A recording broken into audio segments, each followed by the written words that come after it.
프랑스의 영웅 나폴레옹이 남긴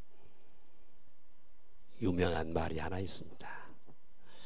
내 사전에는 불가능이 없다는 얘기입니다. 나폴레옹은 대단히 유명한 사람입니다. 유명한 사람이 이런 얘기를 했거든요.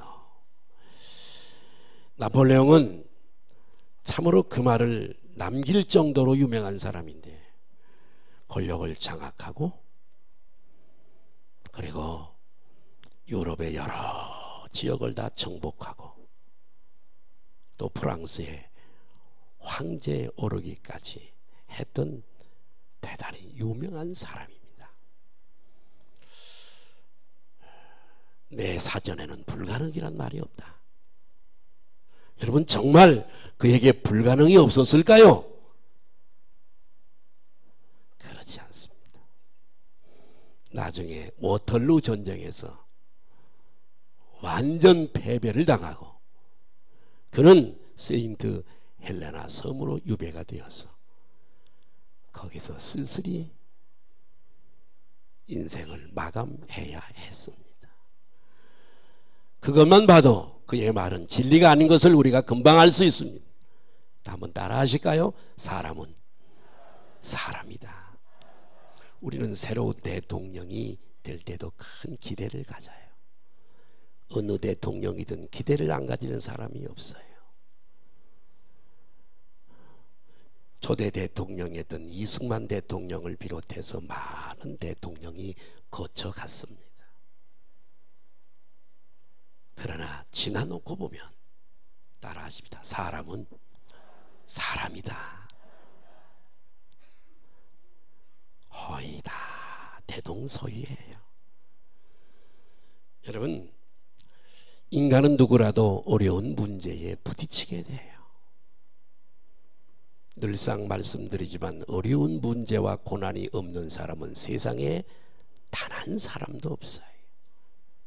부자는 부자대로, 가난한 사람은 가난한 대로, 많이 배운 사람은 많이 배운 대로, 조금 적게 배운 사람은 적게 배운 대로 인생이란 다 고난이 오게 되어져 있어요. 그럴 때에 이 고난이 밀려올 때 의지가 강한 사람은 고군분투해서 승리하기도 합니다만은, 그러나 자신의 노력만으로 자신의 힘 가지고 인생에서 끝까지 승리한다고 하는 것은 불가능한 일입니다. 인간은 유한한 피조물이기 때문에 한계가 있는 유한한 능력을 가지고 있습니다. 그러나 하나님은, 전능자 하나님은 전능하신 능력을 가지고 계십니다. 믿으시면 아멘 하십시다. 그분에게만이 불가능은 없습니다. 저는 오늘 본문을 중심으로 세 가지를 생각하면서 말씀드리면서 이 가을의 길목에 서서 한 분 한 분들이 다 은혜가 되고 축복이 됐으면 좋겠습니다. 첫 번째로 우리 인생에는 불청객처럼 수시로 찾아오는 위기가 있습니다. 오늘 아까 그 친구에게도 위기가 있잖아요. 우리도 위기를 많이 겪어온 사람들이고 앞으로 저 천국을 갈 때까지 불청객처럼 찾아오는 위기들이 있습니다.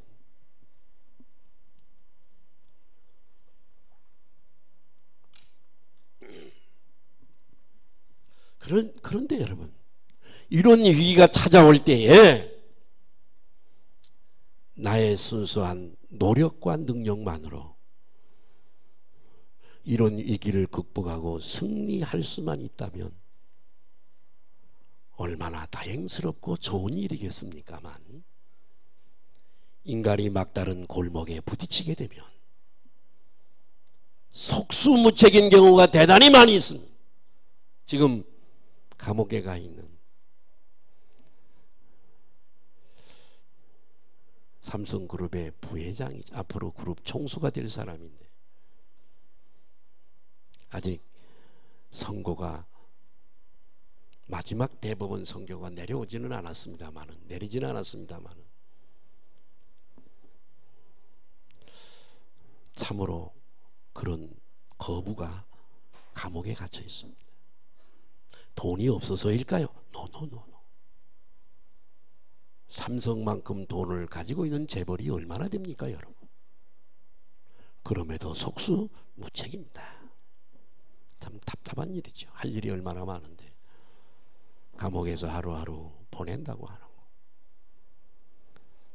불행한 일입니다. 근데 여러분, 욥기서 14장 1절에 보니까 공이 우리 인간들에게 주시는 말씀이 있습니다. 우리 같이 한번 읽어볼까요? 시작. 여인에게서 태어난 사람은 생애가 짧고 걱정이 가. 우리 모두는 다 여인에게서 태어난 사람들, 피조물이라는 거죠. 짐승도 피조물이고 사람도 피조물이에요. 우리 스스로 존재하는 거 아닙니다. 여인에게 난 사람은 인생이 대단히 짧다는 겁니다. 여러분의 나이를 대비해서 지나간 날들을 한번 회상해 보세요. 얼마나 빨리 지나왔는지 모릅니다. 세월이 유수와 흐르는 물과 같다 그러잖아요. 앞으로 남은 날은 어떨까요? 눈 깜짝할 사이입니다. 여인에게 난 사람은 인생이 100년이라고 하지만 살 게 없어요. 짧습니다. 그리고 그 사람에게는 일생 동안 고난이 밀려오게 되어져 있습니다. 그래서 이 여인에게 난 사람은 생애가 짧고 걱정이 가득하며 이렇게 우리를 정의해주고 있습니다. 모든 사람이 그 인생이 짧은 데다가 짧은 인생인데 좀 좋은 일만 있었으면 좋겠지만은 고난과 걱정이 가득하다고 말해주고 있습니다. 그러나 여러분, 걱정하지 마십시오. 하나님을 경외하는, 구약에는 하나님을 믿는다는 것보다도 유대인들이나 하나님을 믿는 사람들을 믿음의 사람이라고 하는 것보다도 하나님을 경외한다고 얘기합니다. 할렐루야. 하나님을, 여호와 하나님을 때로는 하나님이라고도 하고 하느님이라고도 하고 가시라고도 하고 일반 명사입니다. 우리나라만 하나님이라고 불러요.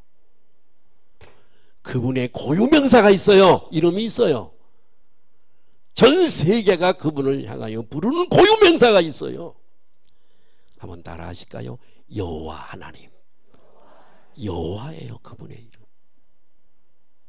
그래서 구약에 이 여호와를 경외하는 사람을 가르쳐서 의인이라고 얘기해요.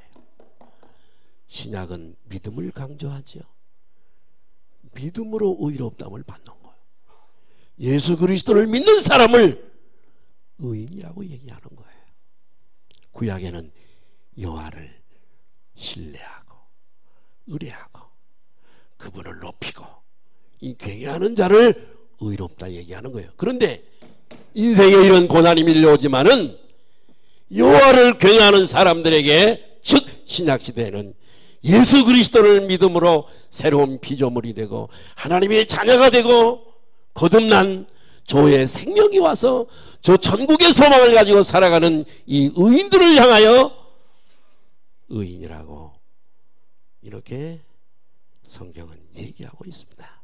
자, 이 하나님을 경외하는 자들에게, 의인들에게 주시는 약속이 있어요. 이 고난 속에서도 시편 34편 19절을 보니까 시작. 의인은 잠깐, 누가 의인이라 그랬어요? 하나님을 경외하는 사람. 신약시대에 예수 그리스도를 나의 구주로 믿고 의지하는 사람, 아멘, 그분을요 의인이에요. 의인은 의롭게 살다 보니까 세상 그렇지 않아도 고난은 있어요. 고난이 많으나 여호와께서 그의 모든 고난에서 어떻게 하신다고요? 건져주신대요. 우리의 시험 당함을 다 아시고 감당할 시험만 허락하시고 감당치 못할 시험을 주시는 법이 없습니다. 옆에 분들하고 인사하세요. 걱정하지 마세요. 다시 한번 인사할까요? 기도하세요. 아니 저런 약속이 있잖아요. 의인을 건지신다잖아요.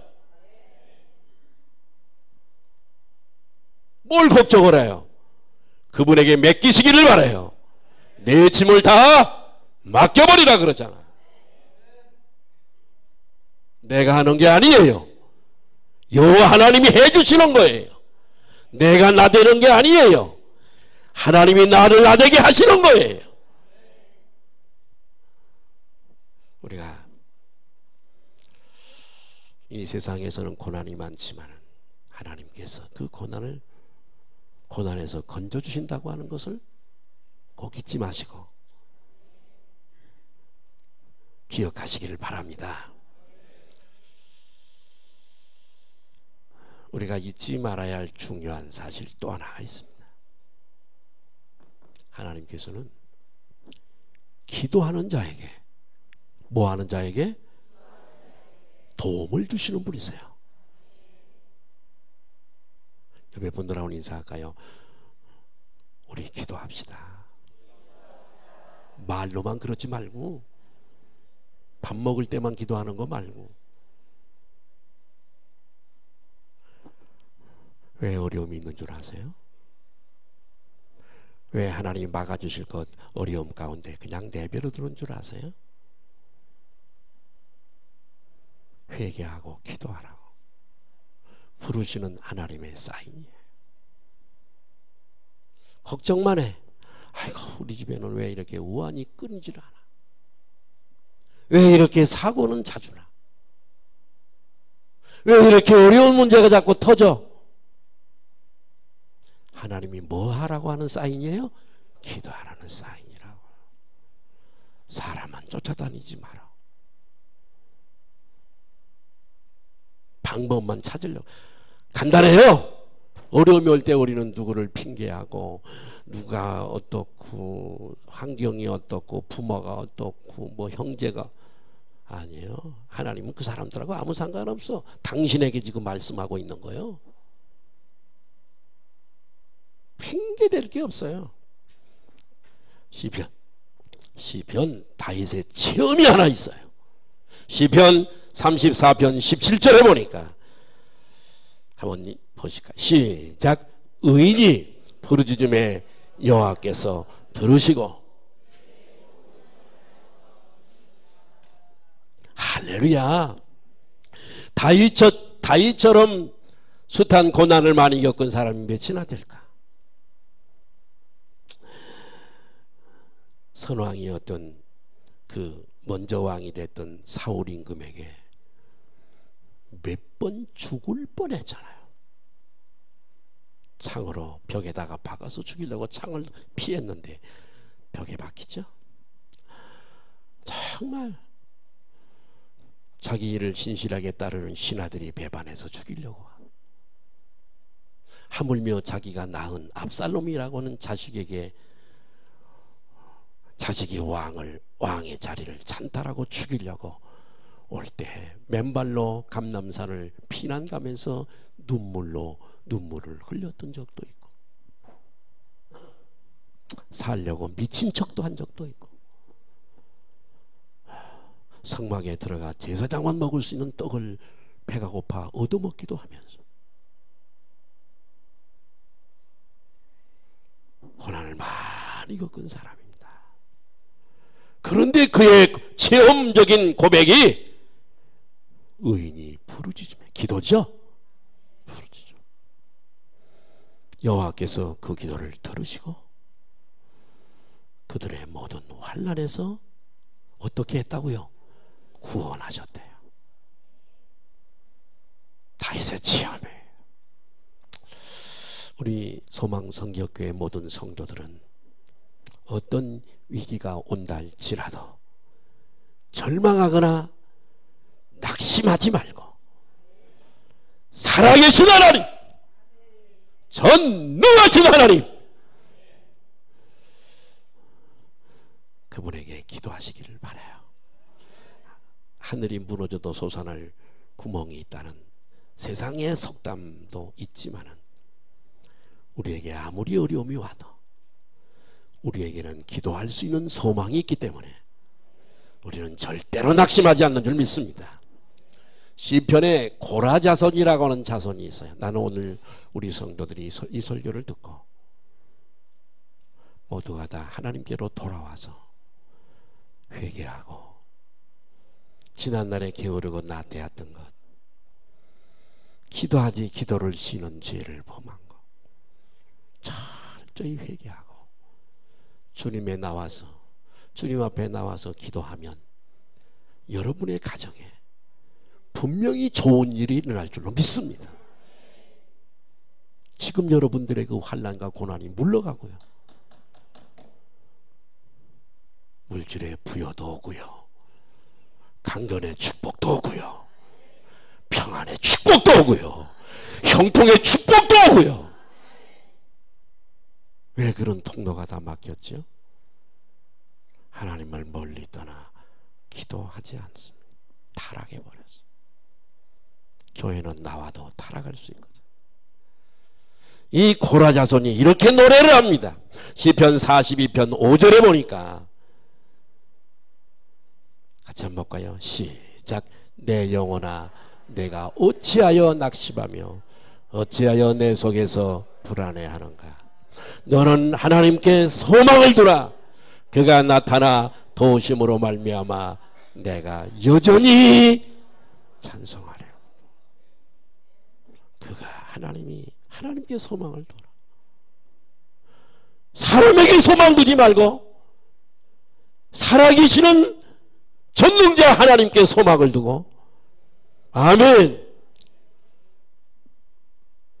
그가 나타나 도우심으로 말미암아 내가 여전히 찬송하리로다.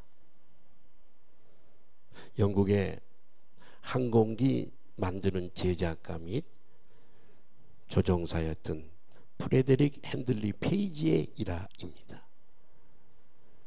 그때는 항공기 만드는 초창기였는데 그가 새로 제작한 소형 비행기를 타고 날아가고 있었습니다. 그런데 조종관을 붙잡고 운전하는데 뒤에서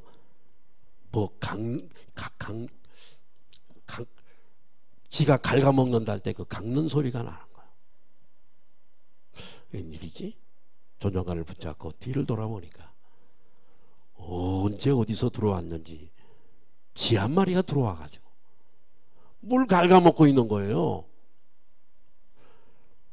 연료 파이프를 갉아먹거나 전선을 갉아버려서 전원이 끊어지면 이 무거운 쇳덩어리는 땅으로 추락할 수밖에 없고 자신은 거기서 살아날 가망이 없습니다. 그리 찬이었기에 조종관을 붙잡고 하나님 앞에 기도했어요. 하나님 계속 갈가대는 나를 살려주십시오. 나를 좀 도와주세요. 한참을 기도했더니 하나님께서 어떤 생각을 딱 떠오르게 하는 거예요. 그게 뭐냐 그러면 과거에 자기가 누구한테 들었던 얘기가 생각이 나는 거예요. 지가 비행기에 혹시 태워지면 높이 올라가면 조종사는 마스크를 쓰고 산소를 공급받으니까 괜찮지만 지는 그러지 못하니까 높은 데로 올라가면 지가 죽는데요. 하나님이 이 생각을 나게 하시는 거예요. 여러분, 우리는 별 수 없는 사람들이에요. 저분이 돕지 않으면 살아갈 수가 없어요. 여기까지 오신 것도 그분이 여러분들을 도우셔서 여기까지 오신 거예요. 그래서 그 생각이 불현듯이 나서 비행기 기술을 2로 올렸습니다. 한참을 올라가니까 깎는 소리가 그쳤어요. 그리고서 비로소 내려와서 안전하게 착륙을 하고 하나님 앞에 감사 기도를 드렸습니다. 할렐루야. 여러분, 이 이야기가 우리에게 주는 레슨이 무엇일까요? 교훈이 무엇일까요? 따라하십니다. 기도하는 것이 상책이다. 내가 여러분들에게 이렇게 안내해주고 기도할 수 있도록 조언해주고 말씀을 가르쳐주는 것밖에는 내가 할 수 있는 역량이 없습니다. 그 이상. 이 설교를 듣고 기도하는 건 여러분 자신인 줄로 믿습니다. 하나님이 주시는 말씀으로 믿고, 그래, 내 가정이 사는 길이 기도요, 내 자녀가 사는 길이 기도요, 내 가정 내 가문이 일어나는 것도 기도라고 성령께서 강하게 여러분들에게 영혼에 새기면 여러분은 기도하는 사람으로 바뀔 것이지만, 한 시간 그냥 의식적인 설교로 들어버리고 역시 어제처럼 내일도 그렇게 산다면 여러분에게는 소망이 없습니다.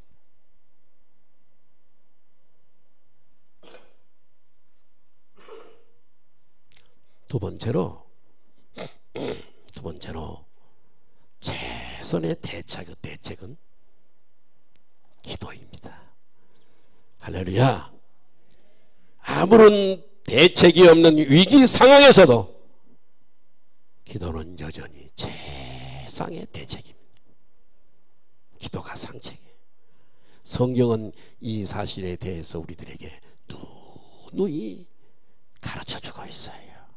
시편 50편 15절에 보니까 이런 말씀이 있어요. 우리가 꼭 우리의 영혼에 알아새겨야 할 말씀이에요. 같이 한번 볼까요? 시작. 환난 날에 기도하라는 얘기잖아요. 나를 부르라는 얘기는 기도하라는 얘기란 말이에요. 내가 너를 그 환난에서 건져주리니 내가 나를 영화롭게 하리라. 응답받으면 그분에게 찬송을 돌릴 거 아니에요. 어렵단 말을 하지 마세요. 그 말을 하는 대신에 기도하세요. 아멘 좀 해요. 뭐 기도를 안 하니 뭐가 아멘이 나오지 않죠. 안 하니까 뭐 기도를 해야 말이지. 기도 안 하는 사람은요, 오늘 점심부터 굶어서요, 밥값도 못해. 우리 닭장에 닭이 22마리가 있어요.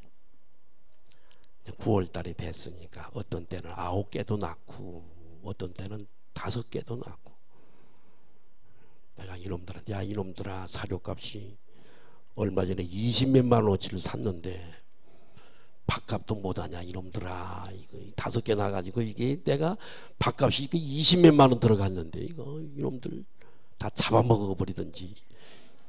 알도 안 낳고 이놈들이. 하나님 앞에 밥값도 못하면 안 됩니다.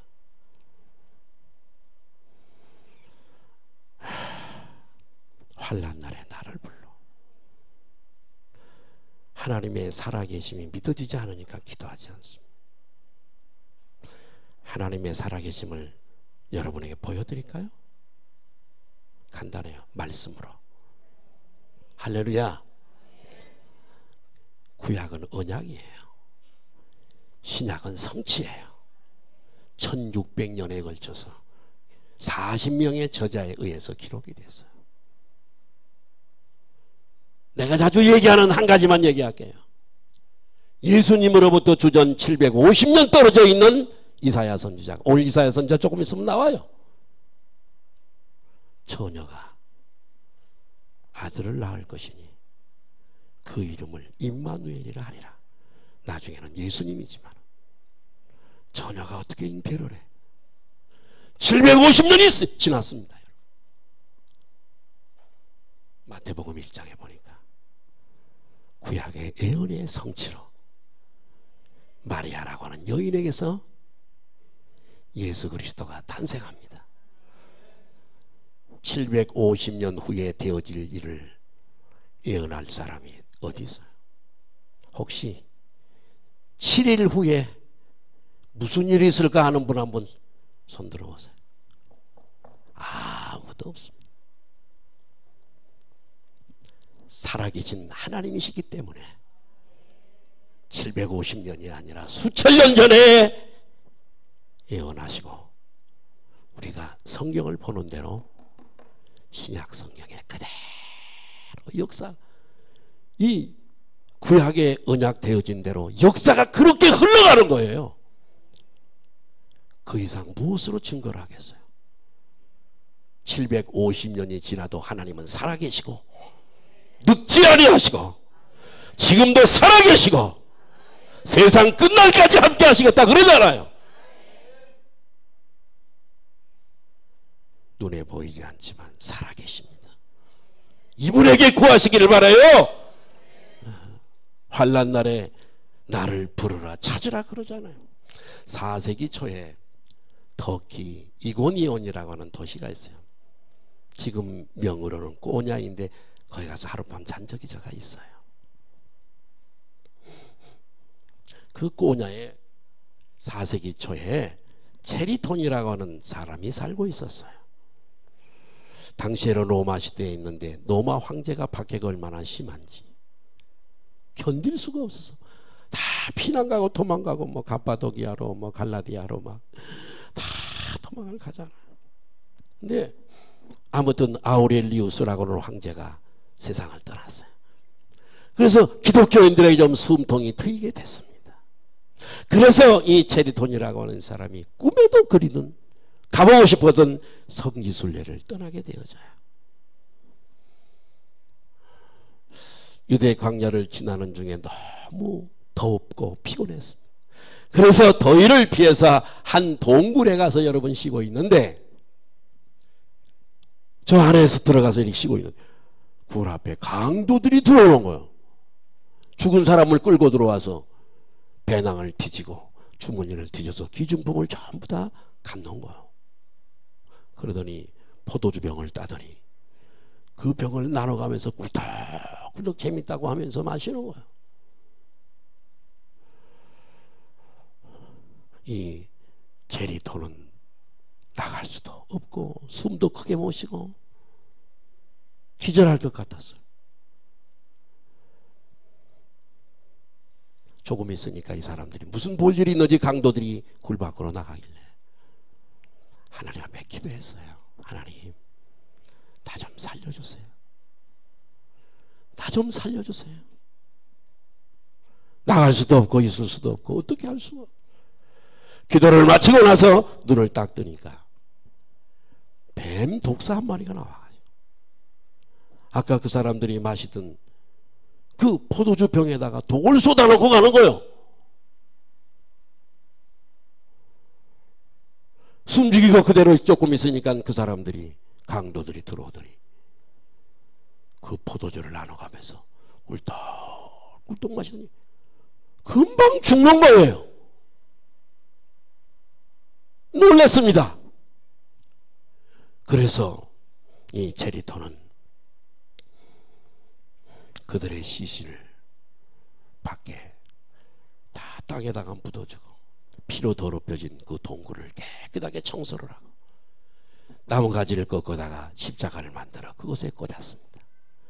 그게 바로 AD 330년에 세워진 기독교 최초의 수도원입니다.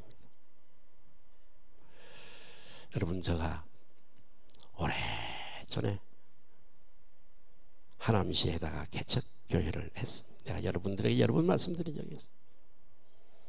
성도 3사람에다가 꼬맹이들 우리 둘, 꼬맹이들 둘, 우리 아내. 그럼 7명이네. 우리 4식구, 거기 3식구, 7명. 깊은 지하에 냄새가 나는 곳에서 개척을 시작했어요. 근데 그 개척교회를 들어가기 전에 정해놓고 계약을 해야 했습니다. 그 교회는 내 동기가 하던 교회인데 도저히 힘들어서 포기를 한 교회. 수백만 원의 보증금을 봉투에 넣어가지고 제가 노원역에 누구를 만난 일이 있어서 여기다가 넣고 봉투를 오늘 헌금할 건데 이렇게 넣고 노원역에 갔습니다. 옛날에는 오렌지색 공중전화 뜨르륵 하는 공중전화, 여기에 전화번호를 내가 그 공교롭게 적어놔가지고 꺼내놓고 공중전화 위에다가 올려놓고 전화를 했습니다. 전화통화를 하고. 그리고 전화를 끊고 이걸 넣고 가야 되는데 계약금이 수백만 원이 들은 그때 당시에 큰 돈이 이걸 놓고 떠났습니다. 노원역에서 이제 집으로 돌아와야 되니까 일을 보고 종강역에서 갈아타고 왕신 자양동에 살고 있었는데 잠실대교 건너편, 잠실 쪽 말고 건너편이 자양 이동이요. 우리 애들이 양남초등학교를 다녔. 집으로 오다가 왕십리역쯤 와서 돈을 찾아보니까 계약금이 없어진 거야. 거꾸로 한번 생각을 해봐. 어디서 흘렸나? 누가 훔쳐갔나? 딱 생각이 나는데 노원역의 공중전화 박스 위가 생각이 났어. 왕십리역에서 빨리 내려가지고 거꾸로 차를 타고 갈아타서 노원역에 가보니까 그 공중전화 박스로 뛰어가 보니까 없어요. 내가 얼마나 순진한지 몰라. 영무원들한테 혹시 돈들은 봉투 주워다가 맡긴 사람 없어요? 그러니까 나를 이렇게 쳐다보더라고. 좀 도른 사람인가? 혹시라도 돈만 빼가고 봉투라도 쓰레기통에 버렸는가 뒤져봐도 없더라고요. 돌아오면서 빈 의자가 있어도 앉기가 싫더라고요. 그 차문, 그 지하철 문 양쪽에 손잡이를 붙들고 기도했어요. 하나님, 이 돈은 내가 쓸 돈이 아니에요. 향락을 위해 쓸 돈도 아니고 주의 몸된 교회를 세우려고 하는 가난한 전도사의 보존금이에요. 전체 다 할 수 있습니다. 찾게 해주시고 돌아오게 해주세요. 자양동 우리 집을 가려면 구의역에서 내렸어요. 내려서 집을 한 20분 걸어가면 우리 집인데 집에 가야 싫더라고요. 왜냐하면 돈은 잊어버린 거 뭐 할 수 없지만 우리 집사람한테 야단 맞을 생각을 해보니까 집에 가기가 싫은 거예요. 내가 그때요 가출 청소년들 마음을 이해했습니다. 집에 들어가서 내가 그거 수백만 원을 책임질 수 있는 것도 아니고 내가 메꿔 놓을 수 있는 돈이 있는 것도 아니고 가난한 신학생이 무슨 돈이 있어요. 자수를 했습니다. 아니나 달라요?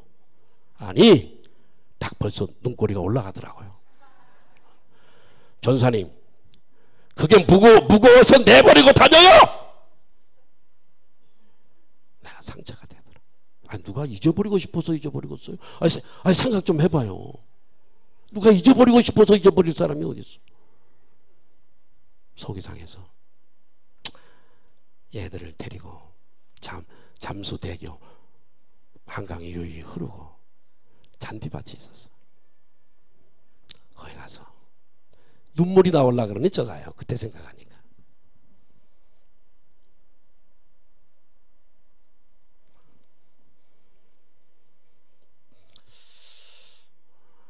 우리 집사람이 왔더라고요. 전사님, 빨리 방산시장에 경일빌딩이 있는데 그곳에 찾아가 보세요. 내가 봉투에 속에 계약서 한 장이 있는데 우리 집 전화번호가 우리 집 전화도 아니야. 새 지하실에 새 사니까 주인 집에 전화를 가끔 중요한 전화들이 오니까 부러치를 해서 썼는데 그 번호를 내가 써놓은 게 있어요.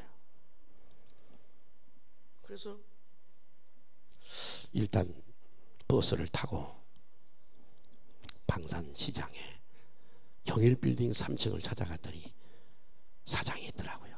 고주파 비닐봉지 만드는 회사였어요. 찾아가서 제가 정병훈입니다. 아, 그래요? 예수 믿어요? 예, 예수 믿는 전도사입니다. 어쩐지 내가 그날 친구 만나러 갔다가 전화를 하고 보니까 봉투가 하나 있어서 봤더니 돈이 들어있더라는 거예요. 야, 근데 딱 이걸 줍는 순간에 야, 이걸 잃어버린 사람은 얼마나 가슴이 아플까. 돌려줘야 되겠다.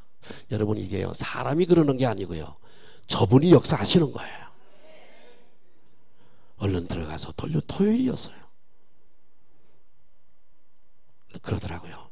현금도 있고 수표도 있는데요, 이거 다 은행에 넣어서 찾을 수 있는 시간, 그때는 토요일도 근무를 했어요. 찾을 수 있어서 내가 가질 수 있는 시간이 있었어요. 근데 그러고 싶지 않았어요. 당신이 아마 예수 믿어, 그분은 안 믿는 사람이었어요. 예수 믿는 사람이었기 때문에 나에게 그런 마음을 준 것 같다고, 가져가라고 주더라고. 할렐루야. 내가 너무 감사해서 몇만 원을 사례비로 주고 감사 기도를 드리면서 버스를 타고 돌아왔어요. 사랑하는 여러분, 기도하면 하나님이 역사해 주시더라고요. 기도하면 역사해 주세요. 응? 세 번째로 히스기야의 승리입니다. 오늘 본문에 보면 기도로 놀라운 하나님을 체험한 사실이, 히스기야의 일들이 기록이 되어져 있어요. 열왕기하 20장 1절을 한번 보시죠. 한번 같이 읽을까요? 시작. 그때 히스기야가 병들어 죽게 되매 아모스의 아들 선지자 이사야가 그에게 나와서 그에게 이르되, 여호와의 말씀이 너는 집을 정리하라. 내가 죽고 살지 못하리라 하셨나이다. 왕이에요. 정리해. 유언도 해. 왜? 너 생명이 이제 총각에 곧 죽어, 이 말씀이잖아요. 하나님이, 우리가요 기도해도요 때로는요 직접 나에게 응답하실 때가 있지만요, 여기처럼 다른 사람을 통해서 내게 응답할 때가 많습니다. 여러분, 여기도 자, 그때 당시에 히스기야 왕은 38세였어요 38, 젊잖아요. 그리고 아직 자식이 없어요. 이을 후사가 없는 거예요.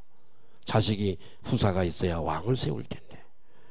국가적으로도 유다 왕, 이 유다 나라를 계속해서 괴롭히는, 시달리는 아수르라고 하는 나라가 있어서 나라도 풍전등화처럼 어려운 지경에 있을 이때에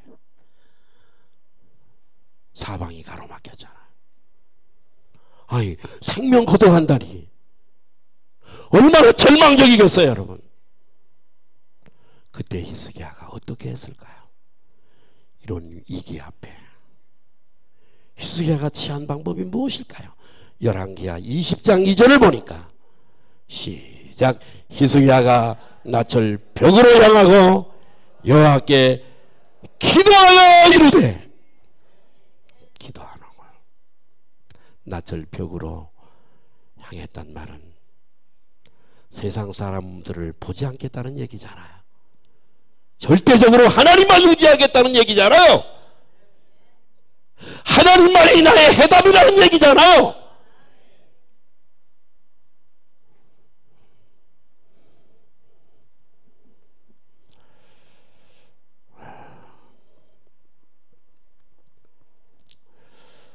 눈물로 기도했습니다. 무릎을 꿇고 눈물로 기도했습니다. 아마 회개도 많이 했을 겁니다. 여러분, 회개를 많이 하시길 바라요. 그래야 삶이 형통해요. 회개를 많이 하세요. 하나님, 내가요 우리 나라를 좀 지켜오려고요. 아수르 나라가 자꾸 삼키려고 하니까 하나님이 미워하시는 이방 나라 애굽과 동맹을 맺었어요. 하나님이 싫어하는 일이죠. 회개했을 거예요. 그리고 하나님 앞에 간구했어요. 하나님, 그래도 내가 열왕기하 20장 3절 한번 띄워주세요. 시작. 여호와여 구하오니 내가 진실과 전심으로 주 앞에 행하며 주께서 보시기에 선하게 행한 것을 기억하옵소서 하고 히스기야가 심히, 아멘. 최선을 다해 하나님을 섬겨왔음을 언급하면서 호소해요. 나 좀 살려달라. 여러분, 우리가 기도할 때 기억해야 할 몇 가지 원칙이 있습니다. 꼭 해야 될 게, 첫째는 회개해야 됩니다. 아멘. 회개하는 거예요. 회개하면 그분의 화가 누그러뜨려져요. 두 번째는 우리가 담대하게, 우리가 어떤 영혼이 그늘져 있으면은 사람에게나 하나님에게나 쭈삣쭈삣해요. 하나님 앞에 기도하는 것도 담대함이 없어져요. 그런데 여러분, 요한일서 3장 21절 22절에 보니까 이런 말씀이 있어요. 시작.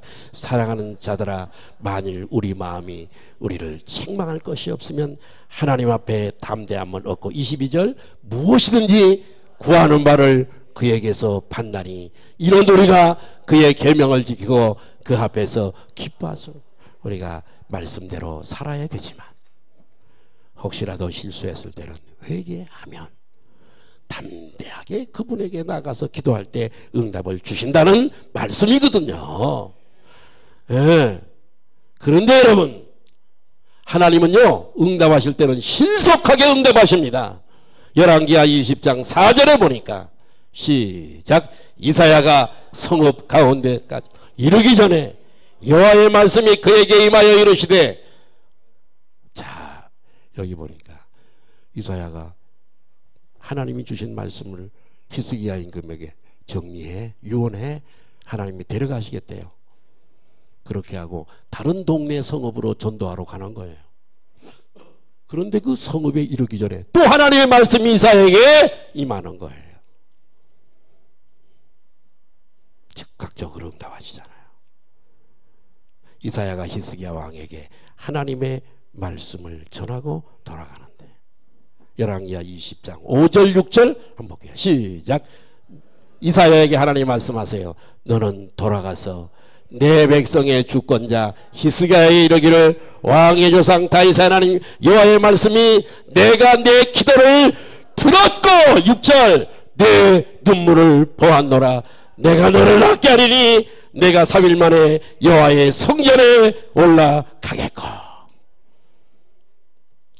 하나님이 고쳐주신대요.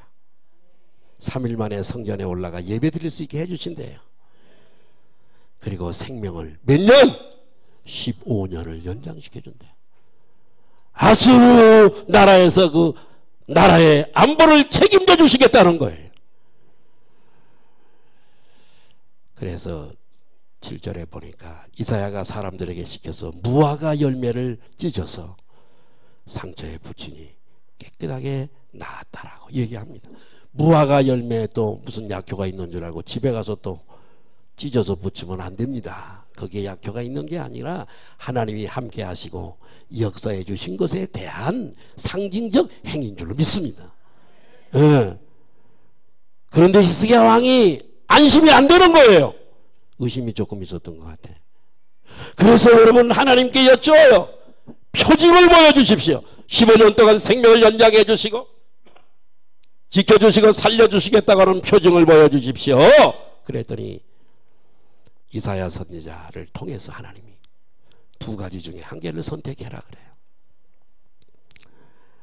해시계가 있었어요. 해시계가 그림자가 앞으로 10도를 가게 하랴 백을 해서, 빠꾸를 해서, 쉽게 얘기해야 또 알아들을 수 있어요. 백을 해서 10도를 물러가게 하랴. 앞으로 가는 건 쉬워. 자동적으로 해가 기울이면 앞으로 가지 그림자. 그런데 어려운 걸 히스기야가 요구해요. 그림자가 뒤로 빼게 하게, 10도를 빼가게 해달라고. 열왕기하 20장 11절입니다. 11절 한번 볼까요? 시작. 선자 이사야가 여호와께 간구하며 아하스 시계에 나아갔던 해그림자를 10도 뒤로 물러가게 하셨. 여러분, 해가 이렇게 가다가 말이에요, 10도만큼 뒤로 백을 해요. 대단하죠? 해가요 넘어가다가 10도를 백을 했다니까요.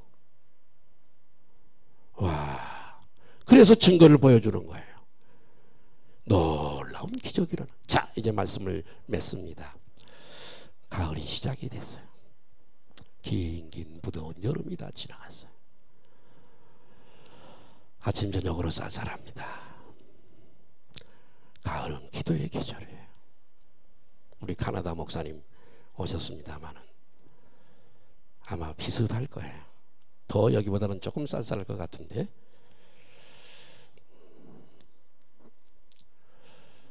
여러분 핑계하지 마세요. 시간이 없다고, 할 일이 많다고요. 아니요, 핑계하지 마세요. 하나님이 주시는 시간을 오늘도 우리가 쓰고 있고 내일도 써요. 오늘 우리를 불러가서 3일 후에는 관 속에 화장 더 넣고 한 줌의 흙으로 물에 뿌려버리면 흔적도 없습니다. 흔적도 없어요. 무슨 시간 핑계를 대요? 링컨은 바쁠 때일수록, 전쟁 중일 때일수록 더 기도한다고 그랬어요. 아모처럼, 히스기야처럼, 다니엘처럼, 한나처럼 기도가 상책임을 믿고 기도에 힘쓰시기를 예수님의 이름으로 축복합니다. 축원합니다.